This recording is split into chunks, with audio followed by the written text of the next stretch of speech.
There is a time period called the 3 weeks, which begins with the 17th day of Tammuz, and it ends 3 weeks later with the 9th day of Av.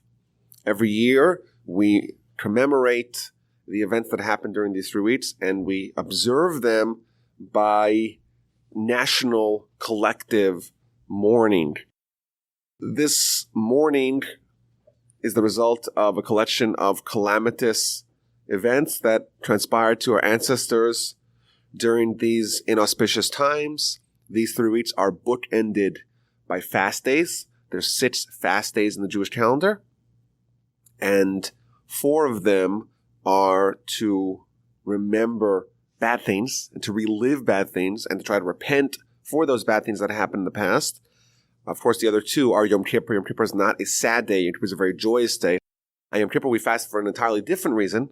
We're fasting because we're going above. We're ascending to become like angels, and therefore we don't need food. We're not mourning. It's not a sad day. It's actually such a happy day, such a joyous day that it's above food. You can't mar the day by eating.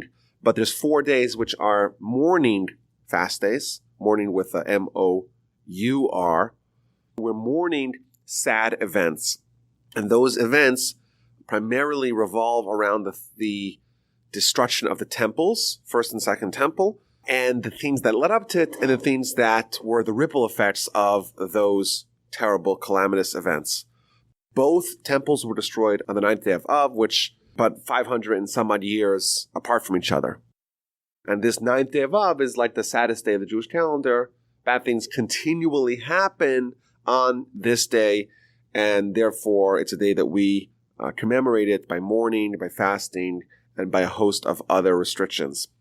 But these 3 weeks essentially have an ascending order of mourning. It begins with the fast day of the 9th day, of the 17th day of Tammuz, and then there's the time all the way up to the 9 days of the first little bit of the month of Av, and finally they reach their crescendo on the 9th day of Av itself, which is again the peak, the climax of the mourning, and then it is over after essentially the mid-afternoon of the 10th day of Av.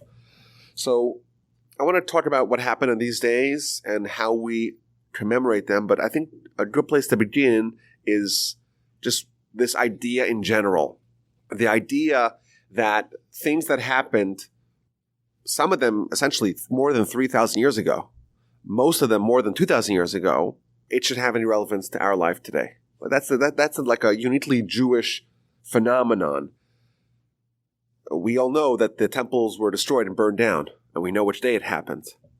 And I was thinking last night that it actually happened in America too. In the War of 1812, the Brits came and burned down the White House. But I challenge anyone in this room and anyone in the audience to tell me what date that actually happened on. That's only 204 years ago. Does anyone know what date it happened on?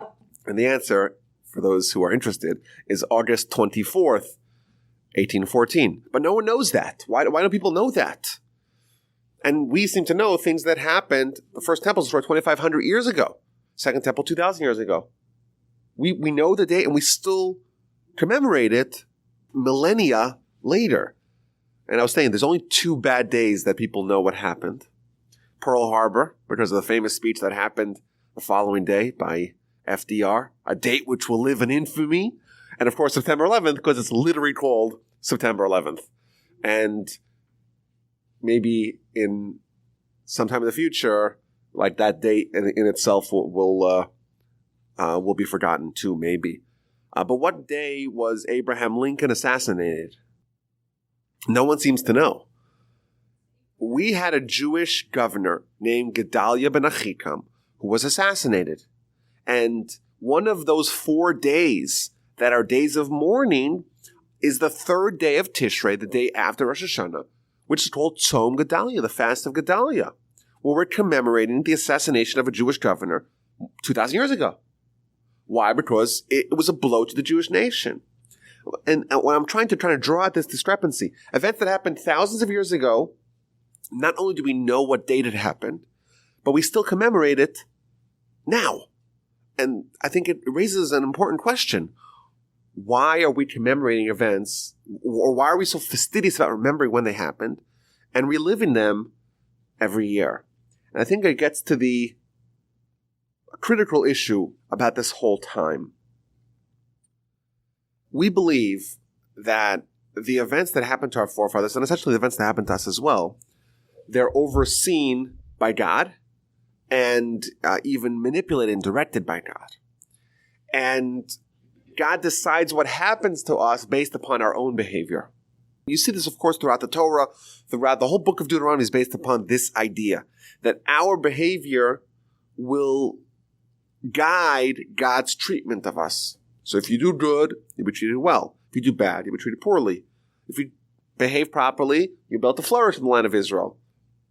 If you don't, if you descend to idolatry, if you descend to sin, if you reject God and His Torah, well, then you're going to be banished from the land of Israel and scattered throughout the land. Terrible things are going to happen to you. And if you do repent, well, you come back to the land of Israel. That's one of the major themes in Torah.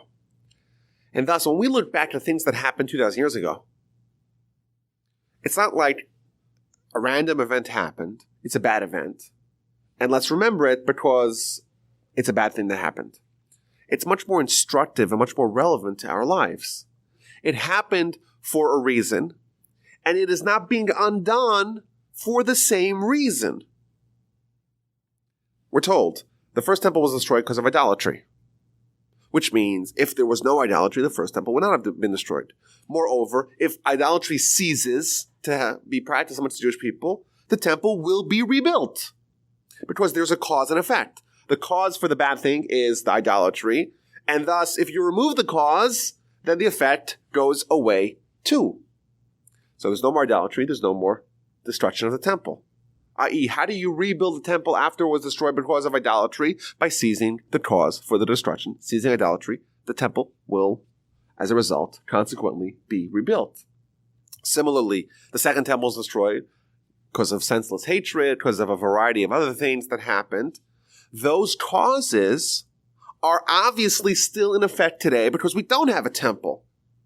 And therefore, it's not just mourning events that happened a long, long time ago. It's actually trying to rectify those same causes for those events because that will undo what those causes brought about. And therefore, this is, again, very uniquely Jewish attitude. We're trying to identify the underlying cause of those bad things that happened so long ago, but obviously continue to happen. And by rectifying those causes, the result of those causes will be undone immediately. When we see calamitous things that happen to our nation, we apply them inwardly and say, we did something to deserve that. Let's figure out the cause for what we did to deserve it. Let's fix it, and therefore we'll stop deserving it, and it'll stop happening. In fact, the Talmud tells us something very striking. Every generation that the temple was not rebuilt in it, it's as if the temple was destroyed. A very shocking statement. We haven't had the temple in 2,000 years. Again, the temple represents the Jewish relationship with God. It's a place where someone sins and goes to the temple, brings a sacrifice, prays, repents, and the sin is nullified, is fixed. It is the ultimate symbol of the closeness of the Jewish nation and their creator. And we say, if the temple was not rebuilt in our generation, it's as if it was destroyed in our generation. How could it be destroyed in our generation if we didn't have it? The answer is because if the temple was not rebuilt, then obviously had the temple been built, it would have been destroyed.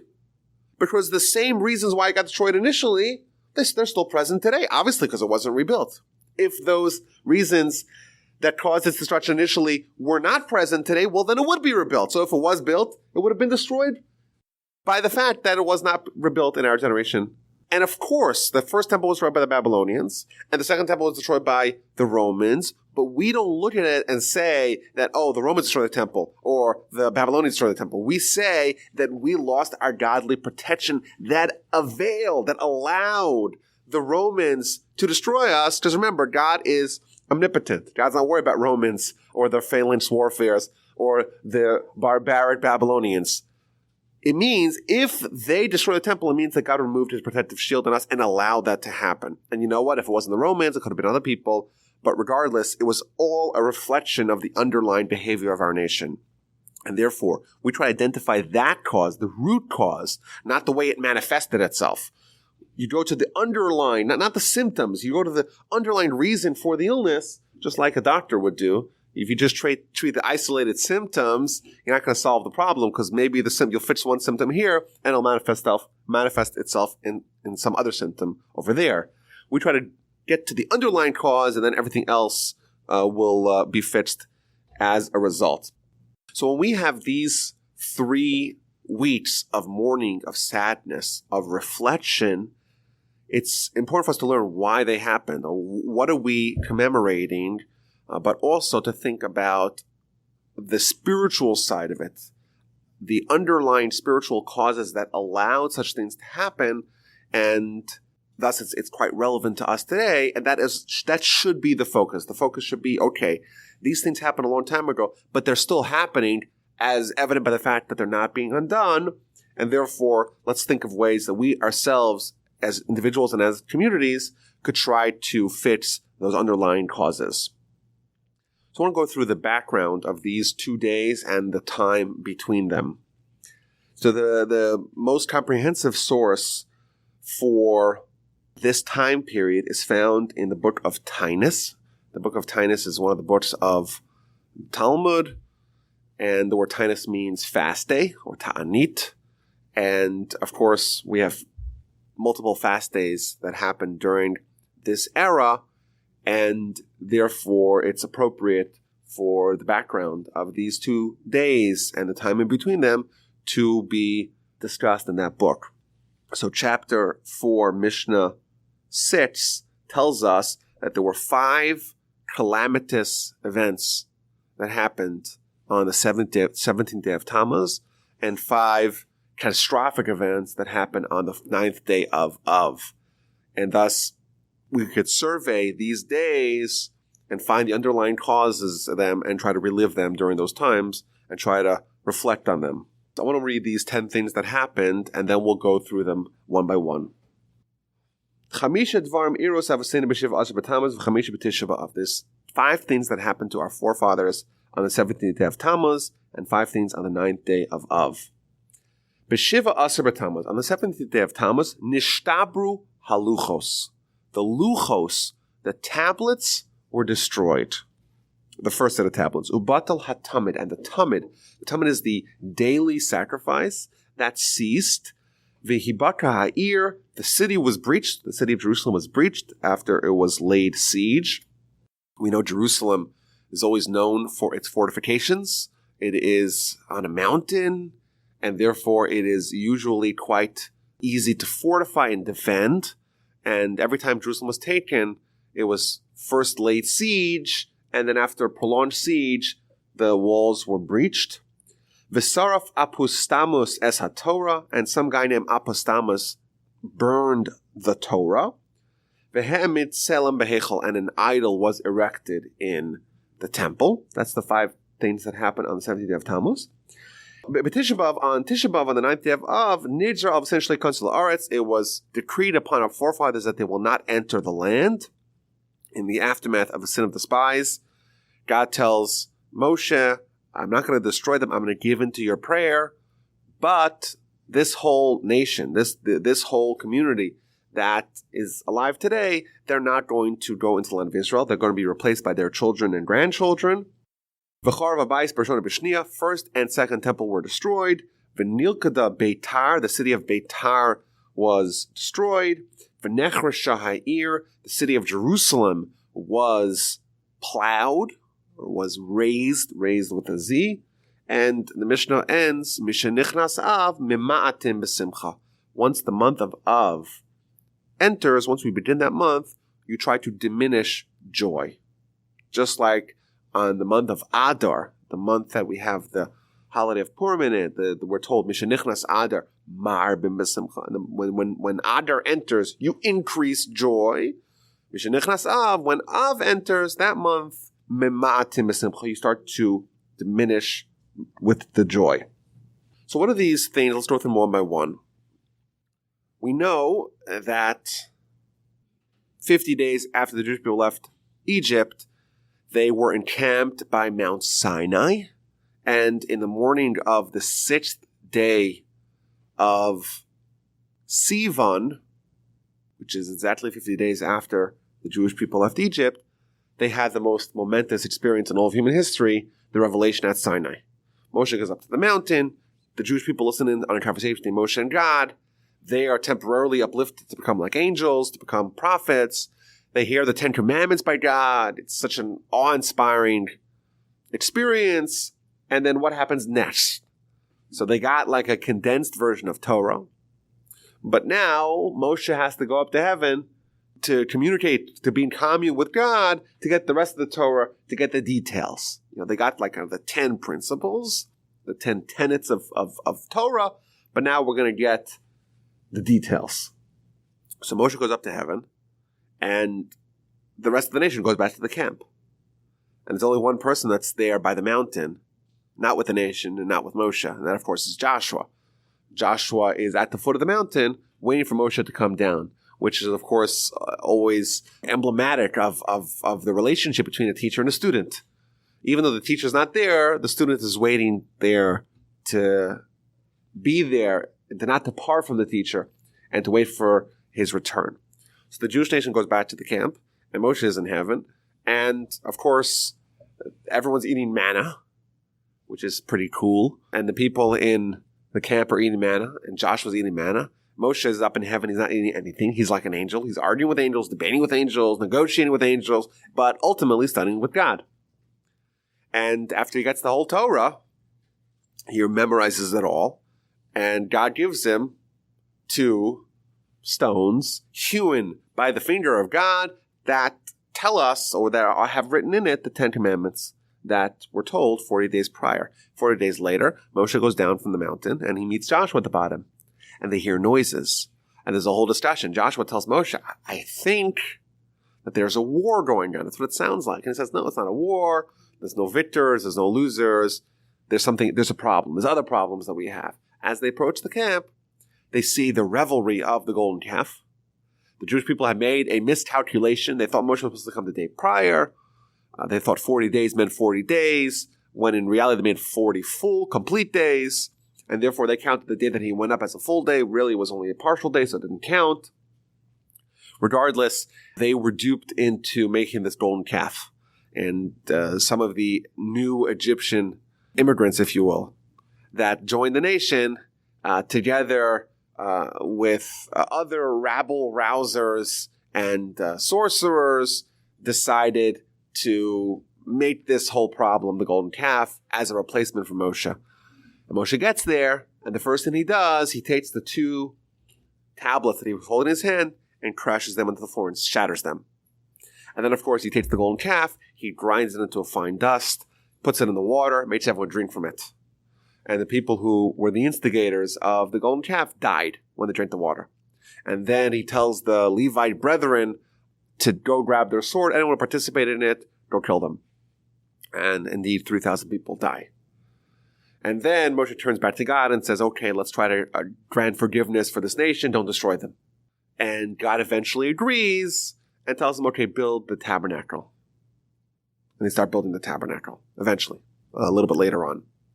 After Moshe goes back up to heaven, ends up going 3 times, and coming back down with a second set of tablets.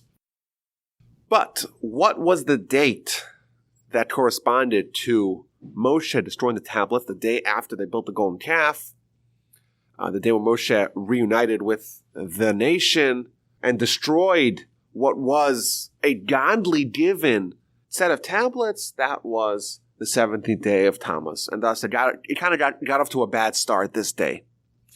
And because it was a day that marked the Jewish people rebelling against God, it became a day that will live in infamy, because a lot of other bad things happened on that day years later. So the next thing we're told in the Talmud is that the Tammuz ceased. What is the Tammuz? So the Tammuz literally means ever-present or ongoing. And it refers to a sacrifice that was given every single day. Every single day there were 2 daily sacrifices that bookended everything that happened in the temple. The one in the morning, first thing in the morning, last thing in the afternoon. There was what's called a Tammuz, a daily sacrifice. And this was done for hundreds of years without missing a day. In fact, there is a midrash, interesting midrash, that says that what's the most important mitzvah for the Torah? What's the most important thing? Which means the first sacrifice you do in the morning, the second sacrifice you do in the afternoon. What it means is that what's like most important thing? What affects the most change? Consistency, ongoing, every day, no matter what, rain or shine. There's always this sacrifice and this prayer that goes along with it for the Jewish nation. And that is the most apt to influence change. What day did it stop? No. First of all, there is a discussion. Is this the first temple era, second temple era? Regardless, what happened was the Jewish people were laid siege to. The city of Jerusalem was laid siege to.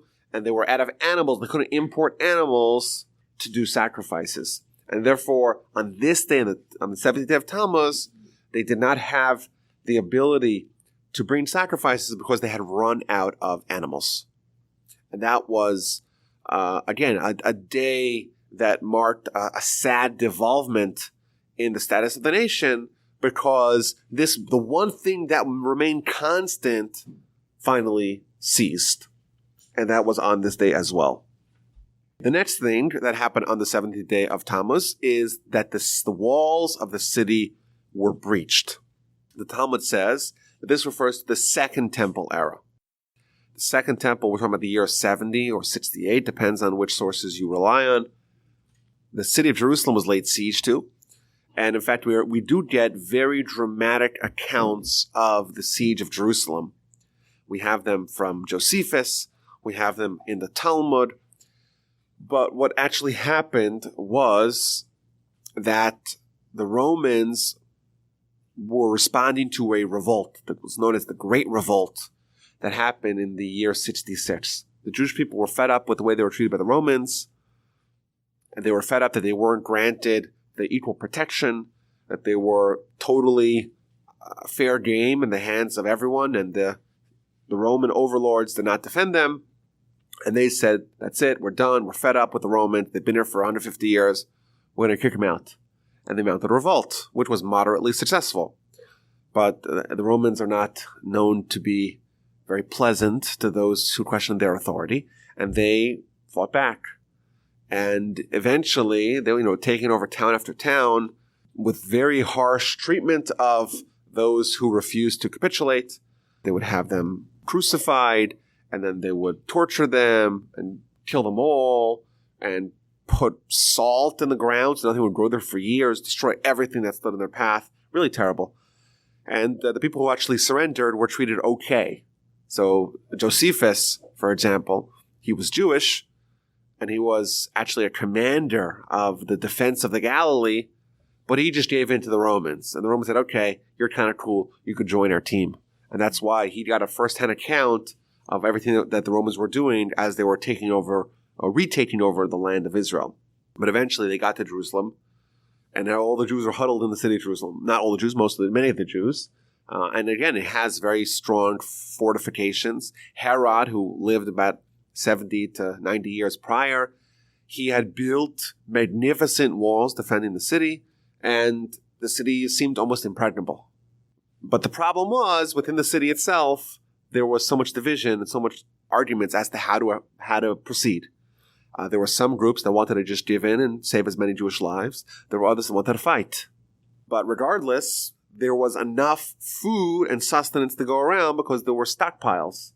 They had prepared for such eventualities, and there were stockpiles and granaries and enough food to subsist a siege lasting multiple decades. It could have lasted 21 years according to the Talmud, based upon the amount of food that they had already in the city. They had a good water supply. They had a temple. Things were okay. But some of the whippersnappers decided to burn down those storage houses and to sabotage the ability of the nation to be at ease and to force their hand to go fight the Romans. That was the idea. And unfortunately, it didn't lead to what they had desired. Instead, it led to mass starvation. And people, just dead bodies all over, and people emaciated, and people resorting to cannibalism. Really, really terrible things that had happened while the siege was ongoing. Anyone that had gone out to forage for any food was captured and crucified, allowed to die just on that horrific manner. And the Romans were just biding their time and allowing the Jews in the city to just die. During that time, Rabbi Yochanan ben Zakkai, the great leader of the Jews, was smuggled out. During that, we know that story. He was smuggled out. He met the Roman general overseeing the operation. Vespasian negotiated a settlement with him to allow the rabbis in the city of Yavne to survive, to allow the family of Hillel, the family of the Nasi, to survive. But Jerusalem was doomed. On the 17th day of Tammuz, the Romans finally breached the city, and they began a 3-week slaughter of any Jews they found inside the city. And that, of course, culminated with the destruction of the Jewish temple on the 9th day of Av. They set the building aflame, and the descriptions that we get from both Jewish and Roman sources are quite horrific. Piles of corpses, unimaginable slaughter and devastation. Temple set aflame. Many of the Jews, instead of fighting, they were tenacious fighters. They just gave up and jumped in the flames themselves. Really horrific outcomes. And the Talmud tells us that when did this slaughter en masse begin? It happened on the 17th of Tammuz, when the Romans finally were able to pour into the city itself. The next thing that happened on the 17th of Tammuz is Apostamos burned the Torah. This is a little bit of a mysterious idea, because no one quite knows who this Apostamos guy is. Was he Roman? Was he Greek? When did this happen? Was this during the first Temple era? Was this during the second Temple era? What does it mean? What was this? What is the background behind the burning of the Torah? And we know that there's other times where where Torah scrolls were burned. Notably, Hadrian, for example, he took one of the great rabbis in the 130s. His name was Rabbi Hanina ben Tradion, one of the greatest sages of the time, and he wrapped him in a Torah scroll, and he burned them both together. And that is one of the memorable stories told in the Talmud, in Book of Avodah Zarah, page 18a. This great rabbi is teaching Torah. They grab him, they wrap him in the Torah scroll that he was teaching. They set it all aflame, but they don't set him aflame. They actually surround him with fire, and they wrap him in the Torah scroll in order to prolong his agony. And then he has conversations with his students there, and they ask him, what do you see? And he says, well, I see the parchments being burned, but not the letters. The letters are flying up to heaven. That's what he says. But that's not what it's talking about. It's talking about some other Torah scroll being burned. And we know it's happened many times. There's been book burnings throughout Jewish history, which are really devastating. Today, you just go back to the store and buy a new book. God forbid if your book is burned. But in those days, everything is handwritten, and the manuscripts are the most precious things that we have in the earthly possessions. The most precious earthly possessions of the Jew in antiquity is the various manuscripts that they have. Certainly a Torah scroll. The epitome of the holy article is a Torah scroll. And that gets burned. But it doesn't seem to kind of fit in. It's like there's like matters of like national devastation, the golden calf, and breaching of the city, and some Torah scroll that got burned. So I saw some of the commentators talk about this, and I found something very fascinating. First of all, you notice, it doesn't say that Torah scrolls were burned. It's not like there was some national decree, burn every Torah scroll you can find. It says the Torah scroll, as if there's a specific Torah scroll that we're talking about that is being burned. So what is it? So I found an interesting answer, which really kind of makes this, everything here makes sense. It said, we know that when Moshe was about to die, he wrote 13 Torah scrolls. One of them was given to each tribe, and a 13th one was kept in the archives in the Ark of the Covenant, which kept in it the most important items of the Jewish nation. The tablets, both the broken and the extant ones, Aaron's staff that sprouted almonds, the vial of manna that they saved that they would use to show future generations, look, God can take care of us, and Moshe's Torah scroll, written by the hand of Moshe. And that would be quite valuable because if you wanted to verify the actual correct text, the Torah is quite a large document, and there are no computers to check for accuracy. What do? Which Torah scrolls do you use to copy, to make new ones, and which ones do you use to verify if there's a discrepancy between your Torah scroll in your community and the one in the community, the neighboring community? Which one is accurate? You go to the temple, you access Moshe's edition, and you look, what does it say there? Moshe, the man of God, his Torah scroll is certainly accurate. And that was quite a valuable thing. And what this commentator proposes is that which Torah scroll, it's the Torah scroll of the Jewish nation, that was burned by this heinous apostamos on this date. And of course, that would be an event that pertains to matters of national interest, not just some Torah scroll, which of course it's a devastating tragedy. If any Torah scroll gets burned, God forbid, we know if a Torah scroll gets injured or gets burned, we actually give it a Jewish burial. It's buried with much honor and much prestige. It's an essence of holiness, the Torah scroll. But this particular Torah scroll is exceedingly valuable. It's written by the hand of Moshe, and therefore, when it is destroyed, it's a national treasure that's destroyed, and therefore it fits in with the rest of the things that happen on the 17th day of Tammuz. He adds another point that this would also serve as a valuable way to thwart the heretics. If you actually have the actual scroll written by Moshe, it would provide a lot of ammunition against the people who question the legitimacy of Torah, the divinity of Torah, etc. Now, he does add a caveat. Maybe this wasn't Moshe's Torah scroll, because after all, so much time has elapsed since Moshe. Maybe it was the scroll written by Ezra. We know Ezra, in his time, was the undisputed leader of the Jewish people in the same way that Moshe was the undisputed leader of his people during his time. And he also wrote a Torah scroll that was considered to be authoritative, and therefore when that got destroyed, maybe it was Ezra's Torah scroll. That's what he, and other commentators I see write that as well. But regardless, it was a Torah scroll of national importance that got destroyed on the 17th day of Tammuz. The final thing that happened on the 17th day of Tammuz was that some idol was erected in the temple. It's not clear if this was an idol brought about by the Jews, like the king Menashe, who was a Jewish king, but was also an idolatrous king, or it was in the second temple. We also know that after the second temple was destroyed, the Romans made the Temple Mount into an idolatrous sanctuary for their Roman god Jupiter. And again, these things are a defilement of all that is holy.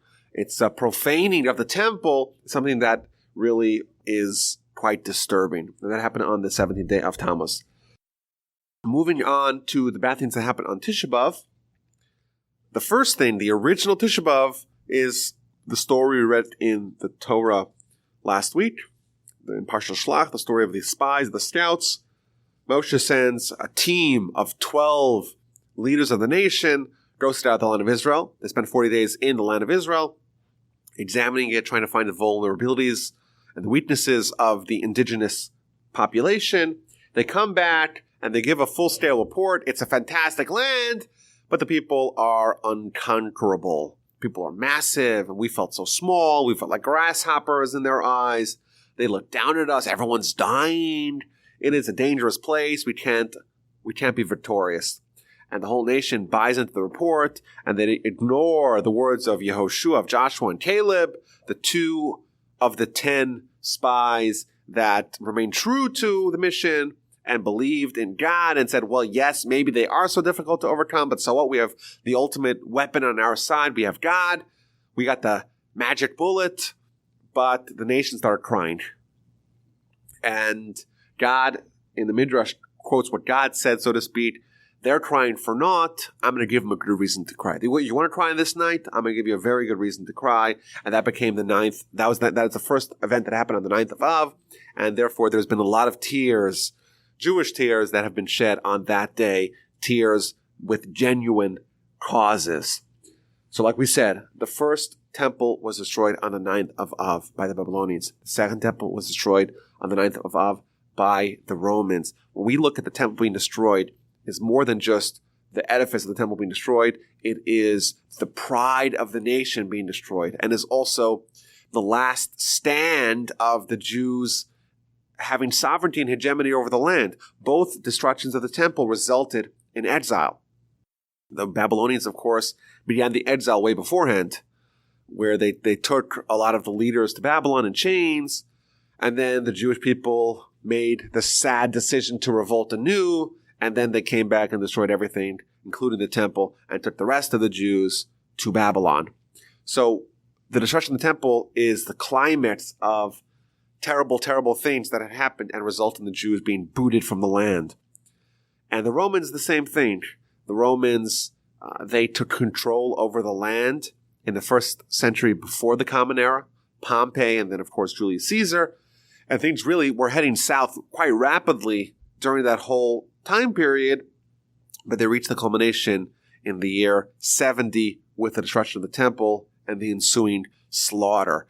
Now, of course, we all know the story of Masada, that happened in the year 73, so it's a little bit after the temple is destroyed. It's the last holdout, but the rest of the nation, the rest of the land had already been subjected to harsh Roman rule. The Jews were evicted from Jerusalem, were not allowed to go into Jerusalem. It became the first Judenrein city, the first city that was bereft of Jews, and the Jews had to pick up the pieces after it was destroyed. And again, the temple also refers to an intimate link between the Jewish nation and God. And once the temple is destroyed, that link is severed. And our efforts ever since, and our prayers ever since, have been all about restoring that connection, restoring that link, and rebuilding the temple. Now, the Talmud actually points out that the temple wasn't actually destroyed on that day per se. They entered the temple on the seventh day, and then they defiled its sanctity on the 7th and the 8th and the 9th. And the end of the 9th, they put it to the flame. And it was burning that whole following day.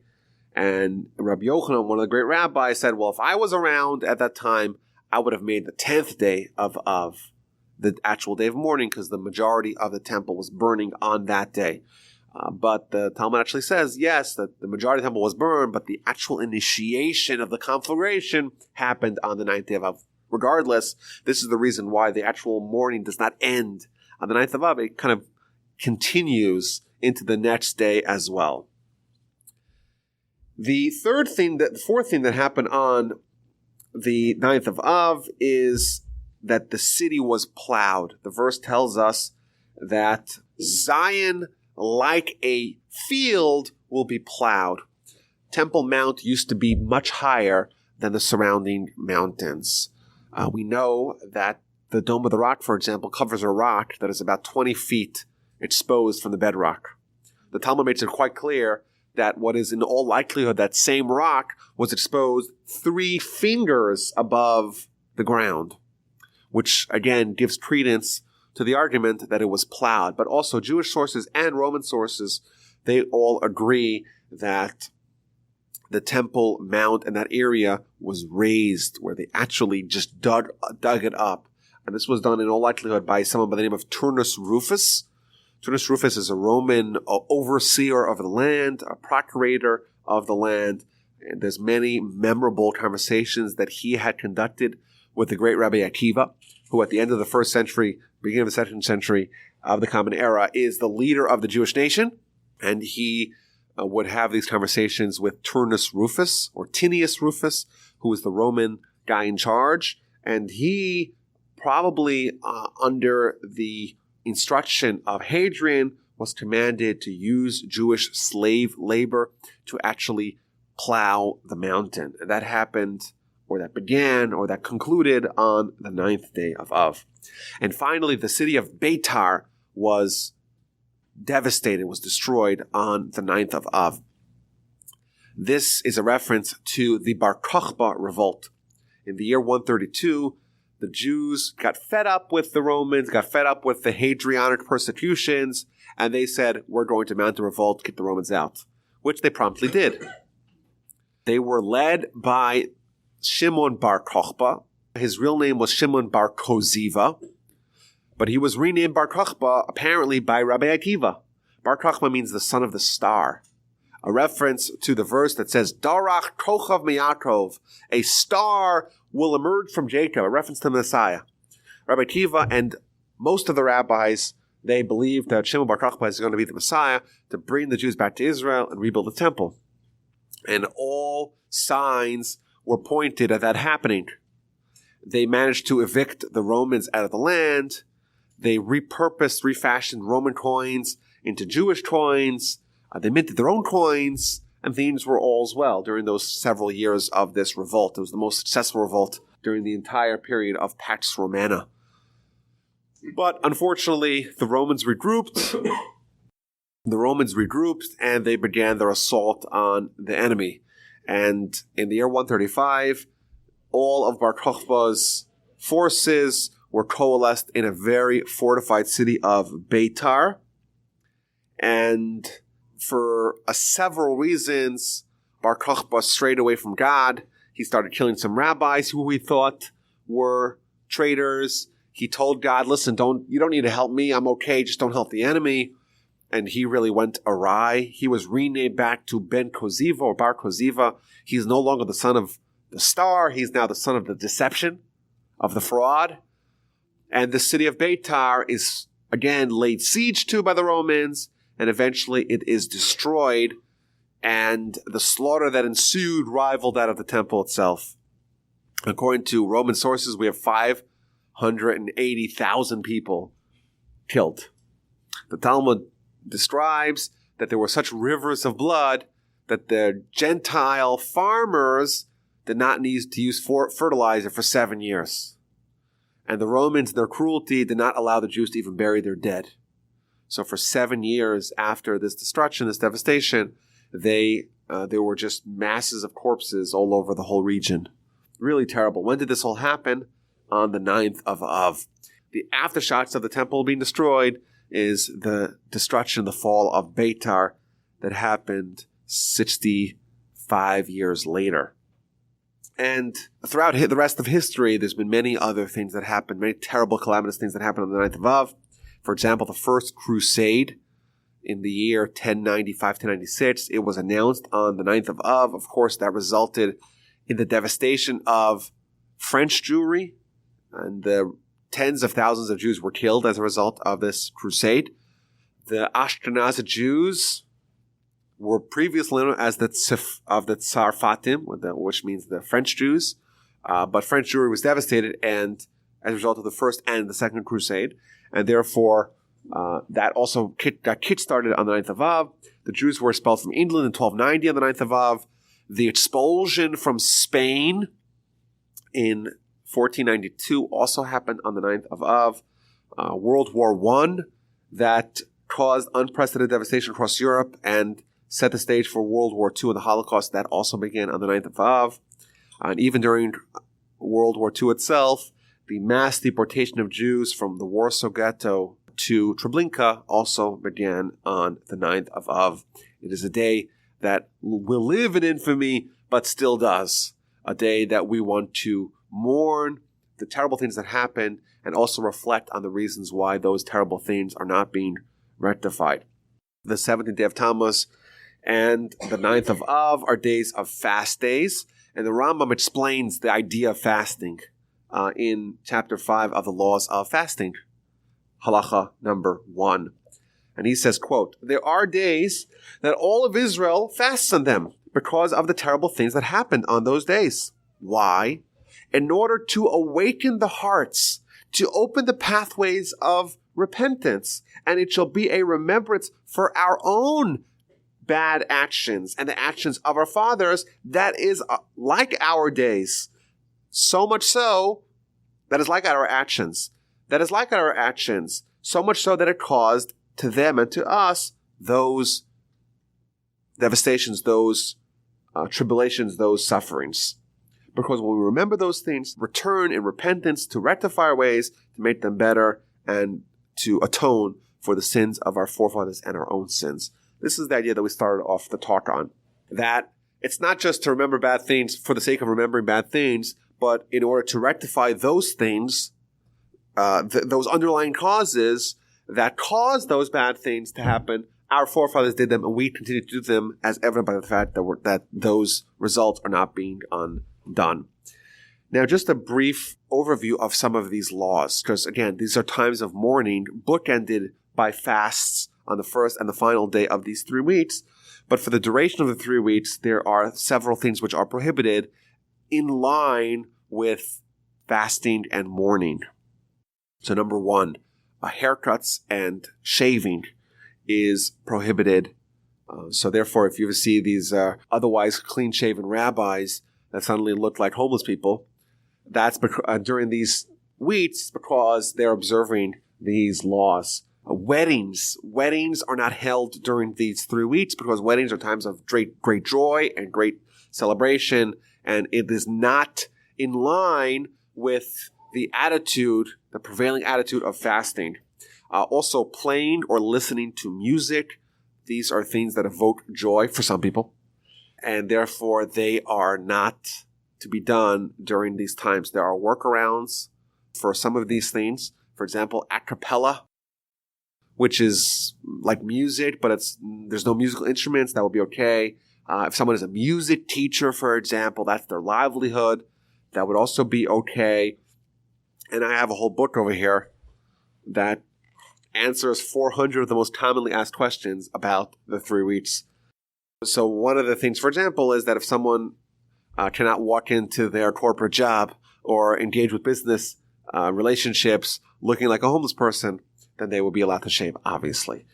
There are other workarounds as well. Now, the first fast, the 70th day of Tammuz, is a minor fast, meaning that the fast only begins at dawn and ends at nightfall. It's 12 hours of fasting. Not a big deal. Fasting means no eating and no drinking by the Jewish parlance. There's no prohibition against Torah study. There are certain prayers that we say that are reflective of the attitude of the day, but it is a minor fast day. So, for example, if someone is ill, someone could become ill, if someone is more sickly, of course, they don't fast on that day. Whereas in Tisha B'av, there are additional prohibitions. On the fast day, it's like Yom Kippur, that there's 5 prohibitions that extend beyond eating and drinking. Showering, putting any oils or applying anything, any makeup would be prohibited. Wearing leather shoes would be prohibited. Marital intercourse is also prohibited on that day. Even work is prohibited on that day. It's not a hard and fast rule prohibited, but it's certainly frowned upon. Anything that could bring any joy, like Torah studies also. It's the one day of the year that Torah study is prohibited. Now, the mourning is kicked up a notch during the month of Av, the 9 days preceding the 9th of Av. All forms of rejoicing are forbidden. Like the Mishnah says, we diminish in joy. We don't engage on home renovation projects. Laundering clothing is prohibited. Wearing new or laundered clothing. Buying or making new clothing. Eating meat or drinking wine unless it's in a seudas mitzvah, which means a meal that is related to a mitzvah, like a conclusion of a tractate of Talmud or a circumcision ceremony, or bathing for pleasure. Those are the added things that are prohibited during that month, during those 9 days preceding the 9th of Av. But I think more than just these prohibitions, I think it's important to reflect on the loss that we have in the spiritual state of our nation. Like the Talmud says, every generation, the temple's not rebuilt in it, it's as if it was destroyed. We have to try to look at ourselves and see what could we do to make sure that we are contributing, we're an asset, so to speak, that's contributing towards the rebuilding of the temple. Like, are we taking the steps to ensure personally that we are not going to be someone who is going to contribute towards extending the exile, extending the destruction, the devastation? Rather, we're going to be contributing towards the rebuilding. And there is a I think, an optimistic element to this whole time period. The Talmud tells us that there's a prayer that we say every day called the Tachanun. Tachanun prayer. Tachanun prayer is a prayer of mourning that we say every day. And the one day that we don't say it is on the 9th of Av, which seems to be quite counterintuitive. If it's the day of mourning, it's a day of despondency, of mirthfulness. Why don't we say the Tachanun prayer? So the Talmud tells us because this 9th day of Av is a holiday. This is a holiday? How do you call such a horrible day a holiday? So the commentators explain that, yes, we live in a world where there is no temple, where there is no intimate direct link to God in our midst. However, when our actions caused the temple to be destroyed, God had two options: destroy the Jewish nation or destroy the temple. And by destroying the temple, he opted to preserve the nation. And that is something to celebrate. The fact that, the way it's described in Jewish literature, Shafach hamasal eitzav banim, God poured his wrath on wood and stone. Ultimately, the temple was a building. The building itself was stripped of its spiritual power because of our action, and God unleashed his wrath on the building, but not on the nation. Yes, of course, the nation suffered. Of course, we've been suffering ever since, but we're still around. And ironically, the suffering itself assured that the nation will survive and will continue and will eventually be reborn. A lot of the great empires and cultures of yesteryear, they weren't destroyed, they just fizzled out. But these events that are so painful at the time and are so sad looking back, they're actually events that ensure that we won't actually dissipate and just fizzle out into the annals of history. And thus, the fact that the temple was destroyed and all those terrible things did happen, but the fact that we could look back at them and we could mourn over them and we could try to scheme of ways to undo them and to rectify them, that in itself is a testament that we're still standing and we will live to survive and to face another day and another year and another decade, another century, and we are the eternal nation.